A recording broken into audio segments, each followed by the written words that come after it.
La butte de Vauquois constitue un site remarquable de la Première Guerre mondiale à plus d'un titre. Situé près de Verdun dans le massif d'Argonne entre Lorraine et Champagne, Vauquois est un haut lieu de la guerre des mines. Entonnoirs et cratères d'explosion caractérisent ce no man's land tout à fait unique. La géologie particulière de l'Argonne permet de parcourir aujourd'hui encore une partie des nombreuses galeries.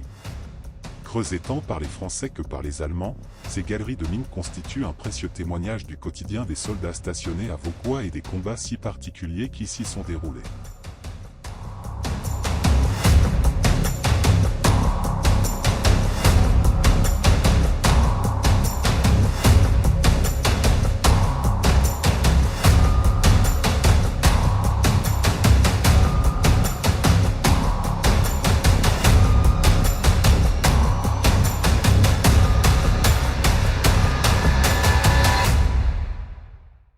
Une terre où durant 4 longues années, la Grande Guerre a laissé des traces ayant à jamais marqué le sol. Un paysage lunaire, une butte coupée en deux par des cratères de 10 à 20 mètres séparant les premières lignes allemandes des lignes françaises. Telle est la vision de la butte en 1918 que garderont les soldats américains venus la libérer. Comment imaginer que 5 années auparavant, un village de 168 habitants y dressait son clocher? Ici, la guerre de position a laissé place à la guerre des mines. À défaut de progresser en surface, l'occupation du sous-sol est devenue une nécessité. C'est ainsi qu'a commencé le creusement de l'immense réseau de galeries souterraines de la butte de Vauquois.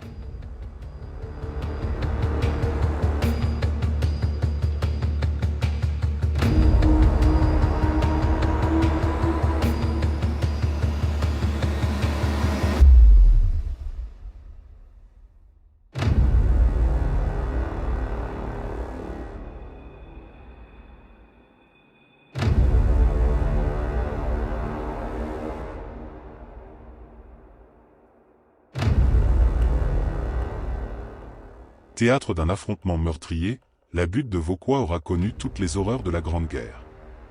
À partir de septembre 1914, et pendant les 4 années à venir, Français et Allemands vont se livrer une bataille sans merci. De chaque côté, on va construire des tunnels et galeries afin de faire exploser les positions ennemies.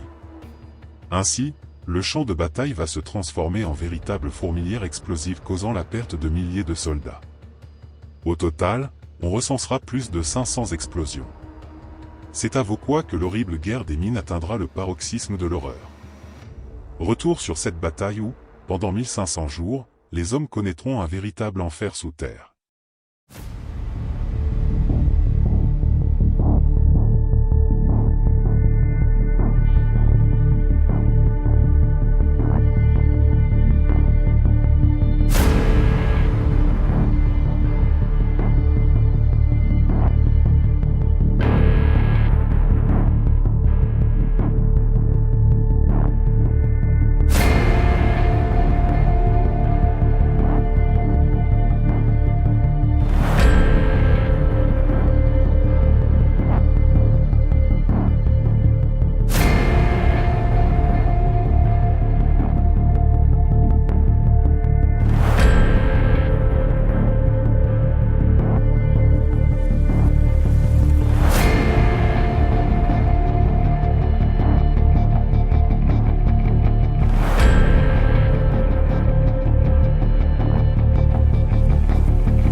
Dès le 24 septembre 1914, les Allemands occupent cette colline et en font une véritable forteresse dans le but de contrôler le ravitaillement de Verdun. La reconquête sera furieuse, dantesque, et malgré 6 grands assauts coûtant la vie à des milliers de soldats français et allemands, respectivement 8000 et 6000, le village ne sera jamais conquis par l'une ou l'autre partie. La guerre de position commence alors. Les soldats s'enterrent et creusent des kilomètres de galeries et de rameaux de combat afin de s'infiltrer dans le réseau ennemi et de lui causer le plus de pertes possible à coups de tonnes d'explosifs. La butte de Vauquois devient ainsi une véritable termitière, composée d'aménagements souterrains s'étageant sur plusieurs niveaux, plus de 17 km de puits, galeries et rameaux. En mai 1915, soldats français et allemands sont face à face. Séparés de quelques mètres pendant plus de 3 années, ils vont se livrer la terrible guerre souterraine, la guerre des mines. Plus de 500 explosions recensées vont engloutir à tout jamais le village. Rien ne reste. Vauquois sera libéré le 26 septembre 1918 par les Américains.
La butte de Vauquois est un symbole de l'acharnement des combats de la Grande Guerre.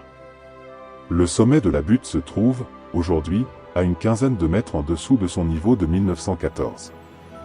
Au milieu d'un paysage semé de cratères, a été érigé en 1925 un monument en mémoire des 10 000 combattants morts et disparus dans les combats.